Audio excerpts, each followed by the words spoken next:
All right.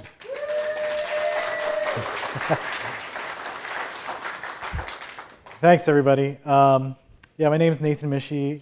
I'm from Comcast out in Philadelphia. And I'm here today to tell you about one team's journey from engineering operations, or ops, to site reliability engineering. I was lucky enough to join this team about 3 years ago. But first, a little bit of background on myself. Before joining that team, I had 15 plus years in web application development for various startups. Did a stint in corporate IT, academic IT. I was at the UPenn before I came over to Comcast. And this was really my first ops gig. But, you know, so you might wonder, what did Comcast see in me? Well, over all those jobs that I'd had in the past, I'd always had sort of one foot in the ops world. I always enjoyed automating things. I really enjoyed building developer tools. And I happened to be doing a lot of chef work right before I joined Comcast. And so I think what the manager of the team was looking for was a catalyst for change on that team. And he saw me as one way to help move that team forward. And so he brought me in as the first service delivery engineer on the team. The term SRE was just kind of starting to get out there, and so like they were trying to come up with their own take on that, and they came up with the term service delivery engineer. And so what I wanted to do to start off is kind of share a little bit of the transition that the team has gone through over the past about 3 years. When I joined the team, the name of the team was Engineering Operations, or EngOps, and they were in the process of changing their moniker to kind of get away from that operations idea. But when I joined, they were a classical operations team of systems administrators by title and trade. You know, these were hands-on Linux, Solaris, Unix sysadmins. They'd yet to become experts in automation or distributed systems, and they weren't really applying a lot of software engineering practices to the way that they worked.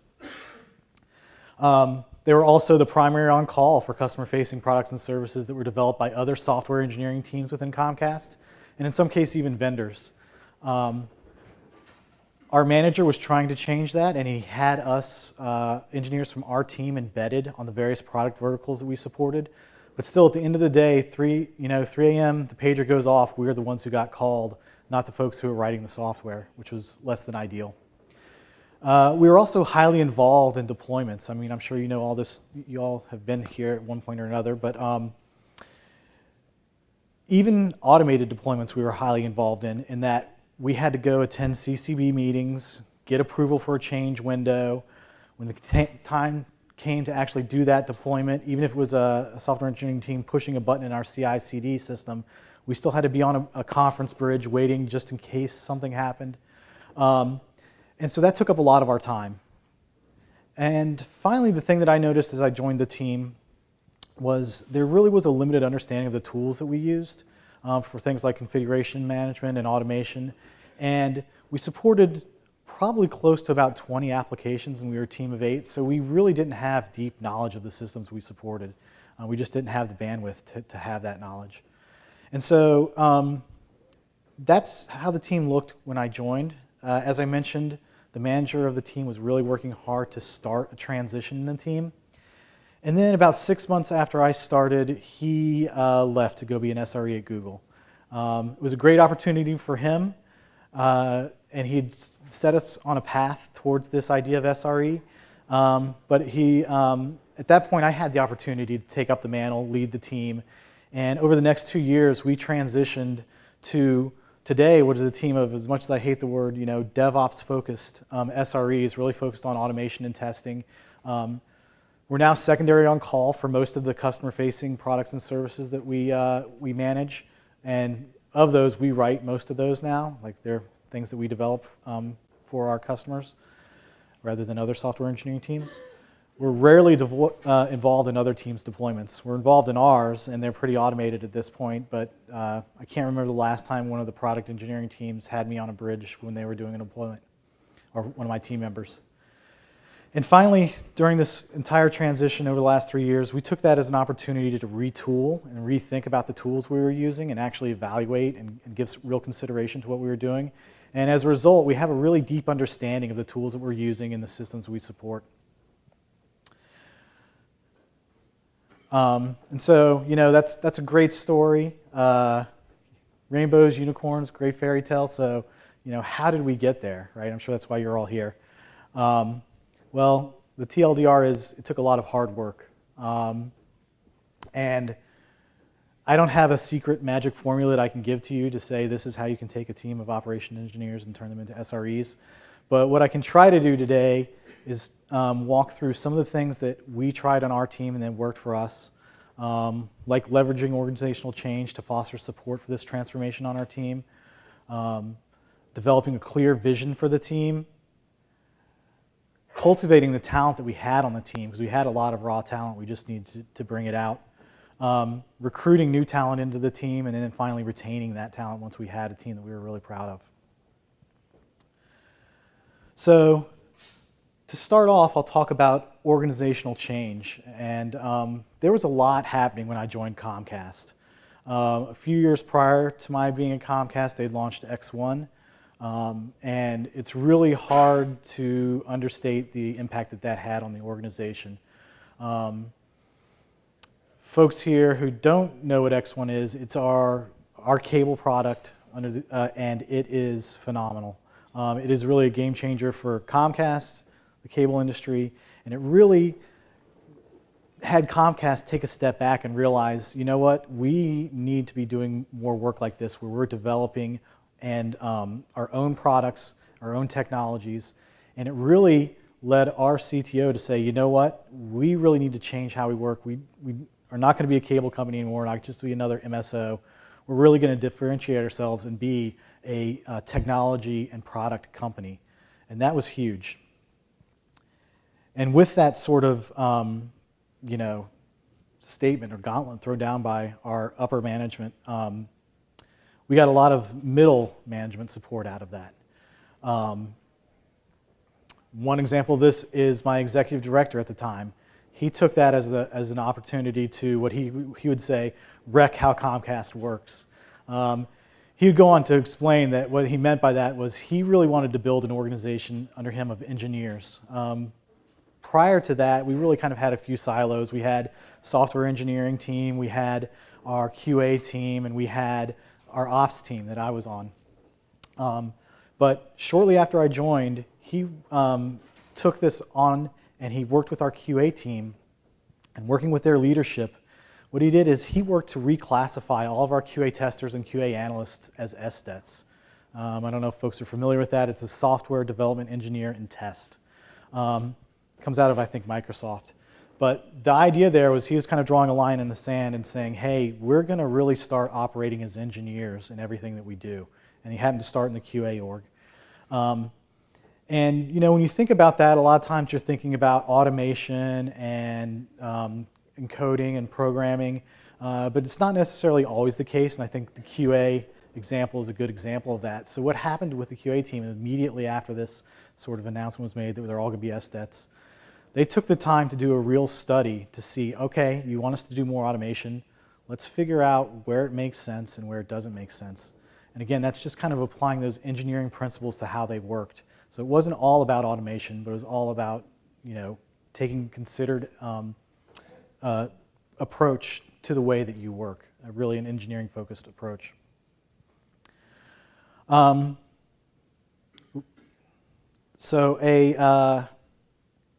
Another area that I got a lot of help was my senior manager. So I mentioned about 6 months into my stint, my predecessor announced that he was going to leave. His title on paper was a manager of engineering operations. And my senior manager was a manager of software development and engineering. He had several other software engineering teams under his purview, but he also had this operations team. And he suggested that as we were talking about succession and how I might take over the team and if I'd be a good fit and if I wanted to do it, that I should probably have the title of manager of software development and engineering, not of engineering operations. And again, that was just another way to sort of call that out, that we are going to be changing how we work. We're going to really work as software engineers in everything that we do. Also, another really lucky thing that happened with that senior manager is, as I mentioned, he had software engineering teams under his purview. And he challenged those teams to really take back the pager, take ownership of their infrastructure. And he didn't just say, you're going to go do it, and that was it. But he really challenged them to say, hey, this is how we're going to start working. You're going to work with the operations team. They're going to enable you. And he could really see both sides of that equation from where he sat really close to both of those teams. And that was a huge win for us, because if we had to go out and find another manager and convince them to change how they worked, that would have been a much harder sell. But we had a senior manager right above two teams that needed to change on both sides of the equation, and he was really able to help us affect that change. And so all this management support that flowed out of the change that was happening in the organization was a huge, huge win for us. And I don't think in an organization the size of Comcast we would have been as successful as we were had we not had that support. Because I'd been in some previous organizations, bigger organizations, where there was some ground-up, grassroots sort of SRE and DevOps efforts, and they just kind of die on the vine if they don't have that top-down support. So that was a big help for us.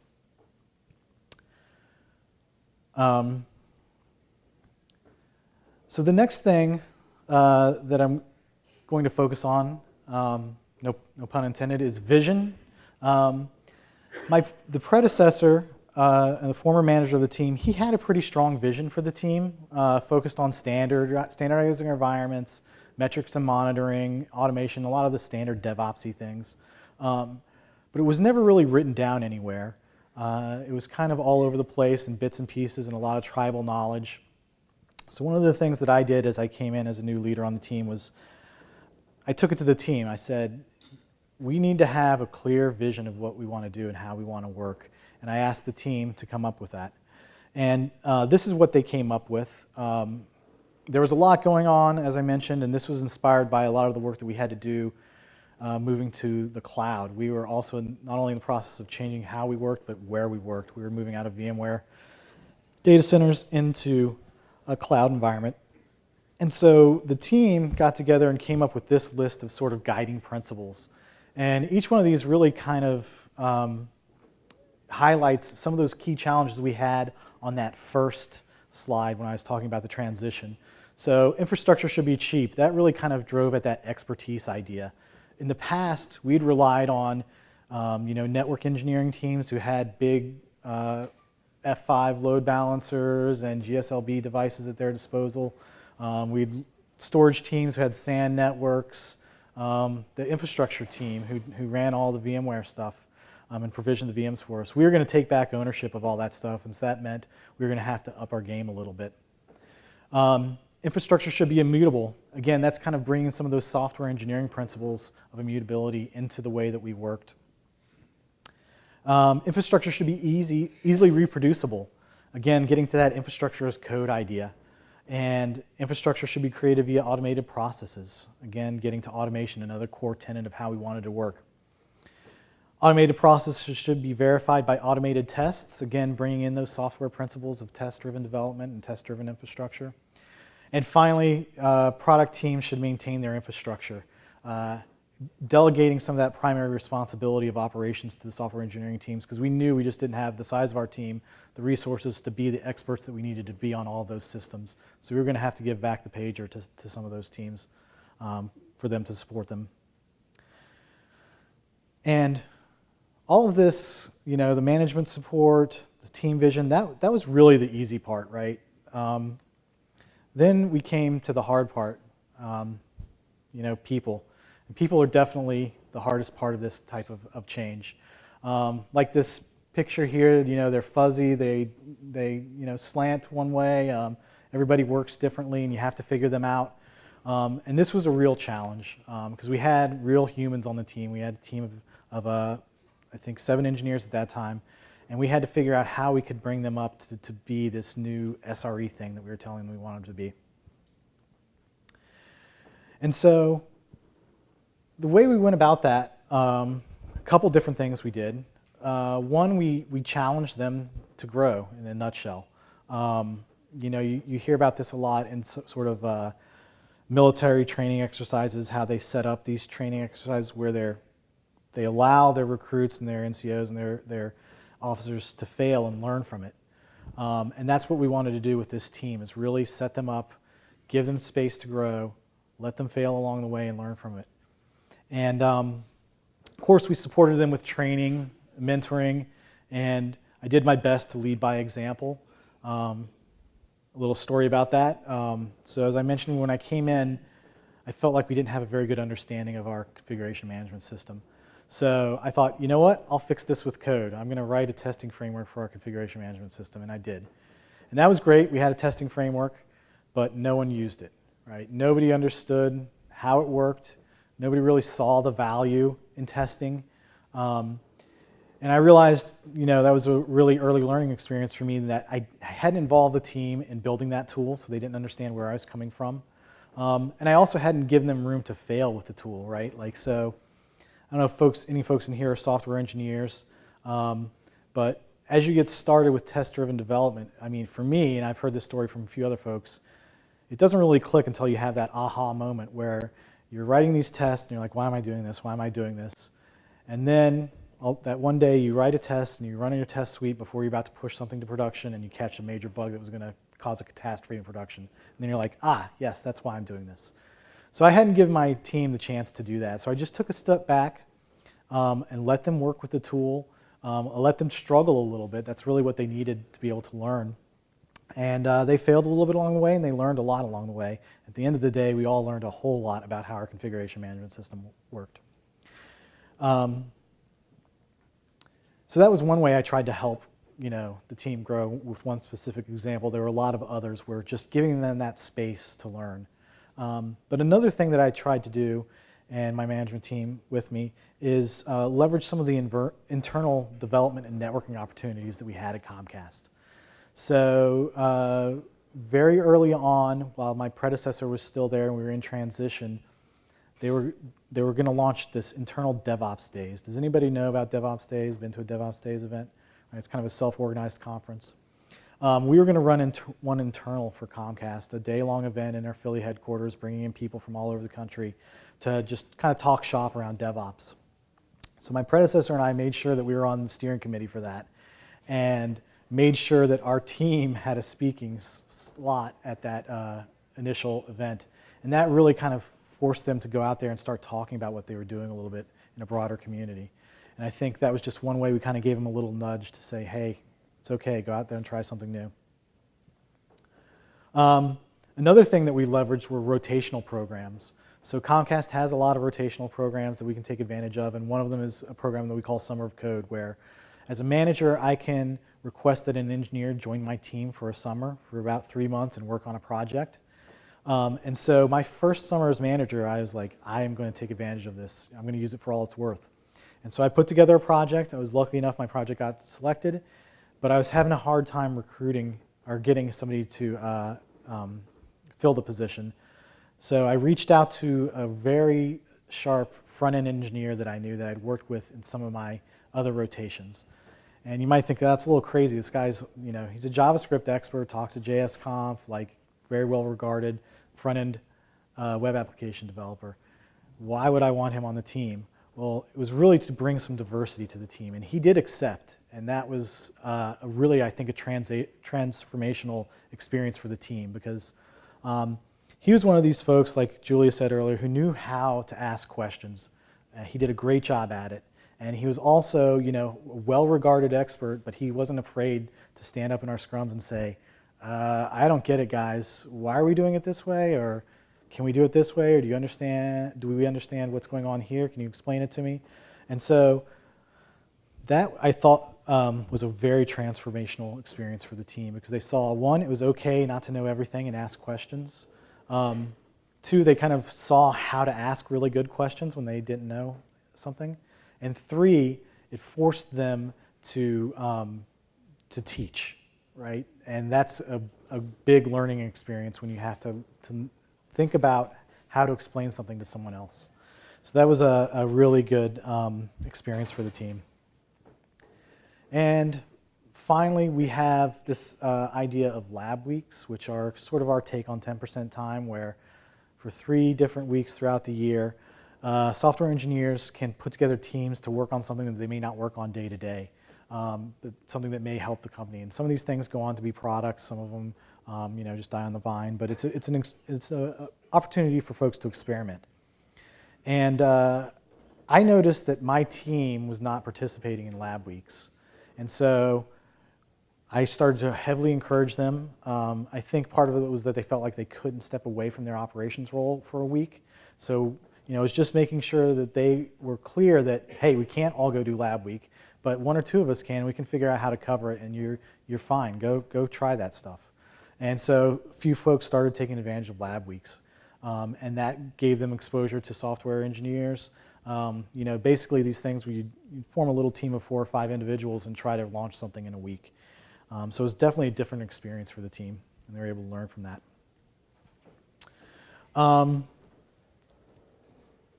Beyond just some of these, mentoring and rotational programs, I also took it on myself to work closely with HR to make sure that this transition was successful. And one of the ways we did this was in the same way that the QA team had rebranded themselves as SDETs.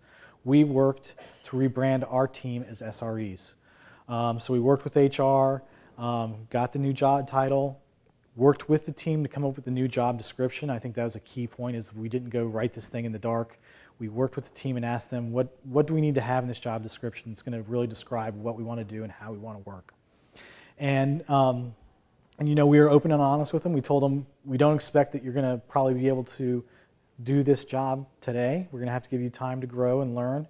And the good thing is, the majority of the team flourished. Like, they took it as a challenge, and they owned it, and they really flourished. And those folks, we worked hard with HR to make sure that they got promoted, because they really took a risk on themselves, and I wanted to make sure that they were properly rewarded and made an example of for the rest of the team.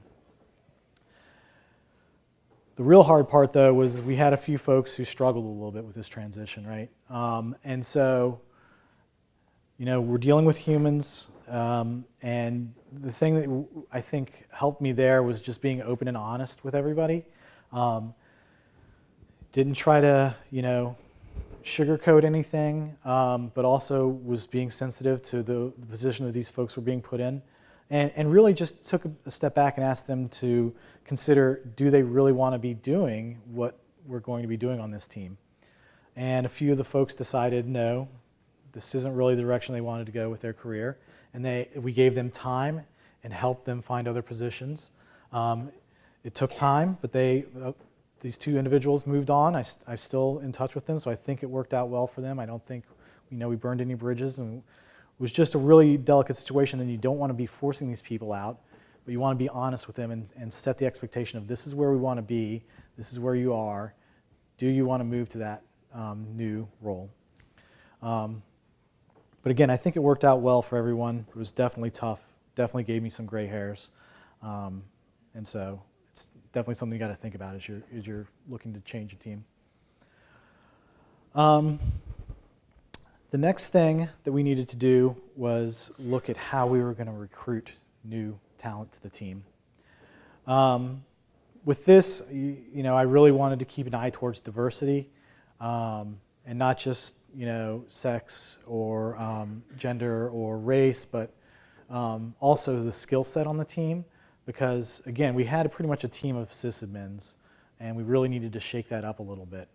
And so, to do that, we first leaned on our networks, because the Philly tech community is pretty small compared to like New York, where I worked for 8 years, or San Francisco, where coming out here to this conference, I saw like multiple signs for ML on the freeway, and my cab driver, when he found out I was coming to this conference, told me about how he was learning Ruby and Go. No kidding. You don't really get that in Philly, unfortunately. So talent's a little more scarce, so we had to dig a little deeper to figure out how we were going to get new folks on the team. One of the ways we did that is, we sponsored local Philly DevOps meetup. space and pizza goes a long way to maintaining those types of relationships and making sure that you can communicate with your local community and have an open dialogue with them about what you're doing and about your needs and getting people from that community. Also reached out to our personal networks. I was able to pull in one of my former coworkers from UPenn, the guy who got me hooked on Chef.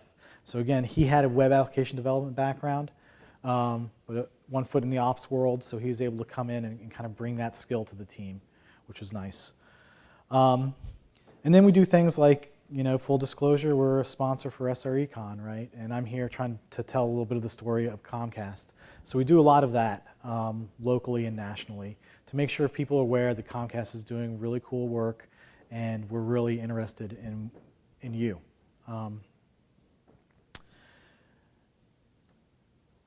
Along the way, though, we also had to play a little bit of Moneyball. Anybody read Michael Lewis's book Moneyball, or see the horrible movie with Brad Pitt? I did not see the movie, I read the book. But kind of the premise is, Comcast's not a Google or Amazon or Netflix yet. We're working hard to get there. But sometimes it can be kind of hard to compete with those Yankees of the tech industry, right? And so we got to do our best to kind of scrap and scrape and find raw talent and be willing to develop that raw talent and let it go on to the Googles, the Amazons, and the Netflixes once it's matured. I see my recruiter shaking her head no, but it's a hard, in fact, that we've had a lot of success with that, with the raw talent. And we've unfortunately had folks leave for Google, for Amazon, and for other places. But I probably would not change having those people on my team for the 2 years or so that they were on there because they were transformational to the team. And so getting that raw talent, using it for what it's worth, and letting them go on when they have better and bigger opportunities is something that if you're not a Google, a Netflix, a Facebook, that you may want to consider as you're trying to bring talent into your teams. Worked out well for us on a couple of occasions. The other thing we did is we really reconsidered and reevaluated how we did interviews. We started to ask for code up front. When I interviewed for Comcast, it was like a day-long affair. I think I interviewed with about 12 people, did multiple whiteboard sessions. It was grueling. It took a lot of time. My time, it took a lot of the team's time, and we really just needed to get more efficient about how we got people in that we really wanted to talk to. And so we came up with what became called the DevOps challenge. Again, I'm not a huge fan of that word, but it got that name and it stuck. And really it was really simple. I wouldn't even call it a challenge, but it was, we asked folks to spin up an Apache server on an IaaS provider using the configuration management of your choice, configure SSL, serve this web page, and give us some automated tests. We really thought, because we tried this ourselves, if you know the tools, you can do that in about half-hour max, right? So we didn't want it to be a huge lift for our candidates. And we actually told our candidates, if it takes you more than 2 hours to do this, you're probably not a good fit for this position. And we've been using that tool for the past 2 years to great effect. Our last 2 hires completed that challenge, and it really helps us weed out the folks who just, unfortunately, some folks just don't get where we're trying to go with the whole infrastructure as code idea, and that really helps set that initial bar of what we're looking for. So we've had a lot of success with that. And so finally, I'm going to transition into retaining talent. So we've built this all-star team. How do we keep them? Even though some of them do go on. But I go back to the rotational programs because I think that's a core strength that Comcast has and something that you can hopefully try to emulate within your organizations. I continue to encourage folks to apply to Lab Week, and they really like that, and they've done that. I haven't had as much success yet getting folks to apply for those bigger 3-month rotational programs. I like to think that it's because they love what they're doing on the team so much that they don't want to leave for 3 months. But being human, I know it's rooted in fear. That's a big commitment to go out and join another team for 3 months that you don't know, maybe on the other side of the country. There's a lot of ways that they can find out you don't know what you're talking about. So I'm still working on that, and I think the team's starting to warm up to that, but hopefully I'll get a few of my engineers out into other parts of the organization soon, because I know from having engineers in, we learn a lot. And I've continued to do that. Last summer I had 2 engineers join the team. One was a mobile developer, one was a middleware engineer. They both brought very different perspectives to the team, and they really helped us understand the various challenges that these different teams have in delivering services, and helped us refine the tools that we are providing to these teams. And they also, beyond just some of the technical skills that were exchanged, we really learned a lot of the soft skills, because we were being forced to onboard folks at a continual pace. Sometimes if you have a team that's fairly static, get complacent.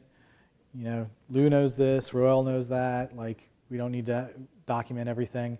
When we have a constant churn of folks in with these rotational programs, it really forced us to have better documentation, because we don't want to repeat ourselves every time we have somebody come in. It really helped us organize our work, and this was something we had struggled with for a long time. Because being an SRE organization, we do about 50% of interrupt-driven firefighting type of work, and about 50% of planned work, give or take. And so we had struggled for a long time to figure out how to best organize that and make it clear how work was flowing through our organization. But through these rotational programs, we got ideas from folks on, like, well, how I could probably visualize this or do this thing in Jira so that I understand what's going on. And we actually came to a place that works well for us. And processes, right? There's no better way to find a gap in your process than to throw somebody new at it and then they get lost.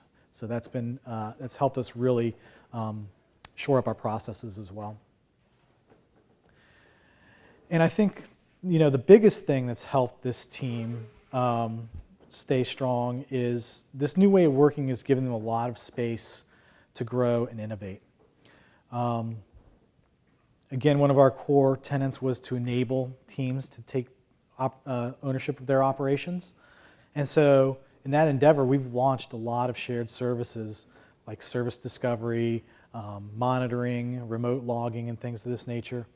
And that experience has given the team a lot of exposure to distributed systems, cloud computing, skills that are valuable within Comcast and without. And I think they see that whenever we all go look and see what's out there. And when they go out there and they see, hey, I have the skills that the Googles and the Netflixes are looking for, I think that there's a sense of pride there, and there's a sense of accomplishment in what they've done over the past 3 years. And along the way, we've become known throughout Comcast as a pretty high-performing team. We're kind of known as the subject matter experts on deploying immutable infrastructure on OpenStack. We have teams coming to us to use our service discovery tools, even though we've never worked with these teams before. So I think the team gets a lot of satisfaction out of those encounters as well. Excuse me. So I forgot to start my timer, and I don't know how I'm doing on time. I probably blew through that, but that's pretty much all I had. To sum it up, I tried to sum up a few of the key points on this last slide. While processes and technologies are important, they're really the easy part. If you notice, I never called out a technology or anything that we moved to, because you can figure that out. You can go read up, you can do evaluations. That's really the easy part. The people, that is the hard part. And you really just have to give folks room to grow. And you have to go into this knowing that some of them may not make it out the other side. You have to give them the support they need along the way to help them get to where they're going to go next. Managerial support is crucial. Like, this would not have been a success without the help of my immediate senior manager all the way up through our CTO. We couldn't have done it. And then finally, to be successful, you need to figure out how you're going to cultivate your team, recruit, and retain talent. So that's all I had. I'm more than willing to take questions. Yeah.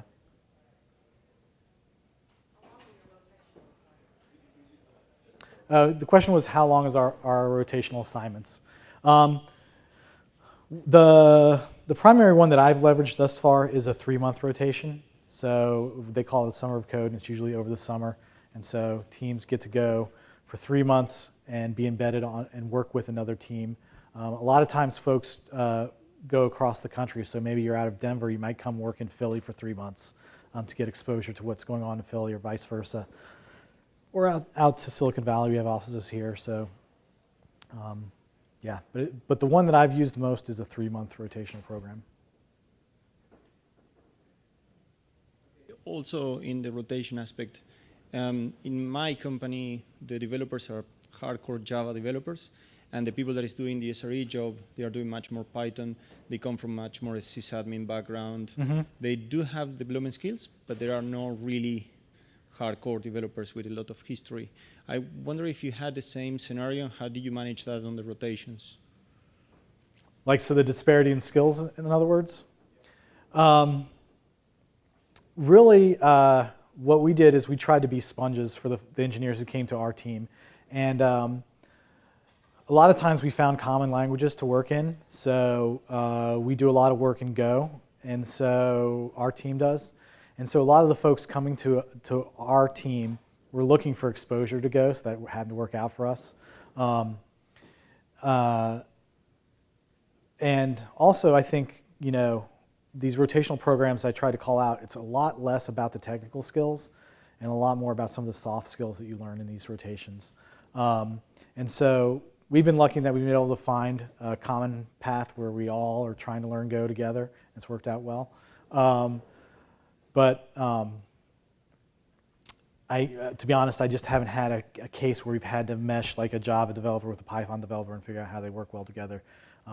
We've really come up with a common language that we feel like we could both be productive in and worked in it.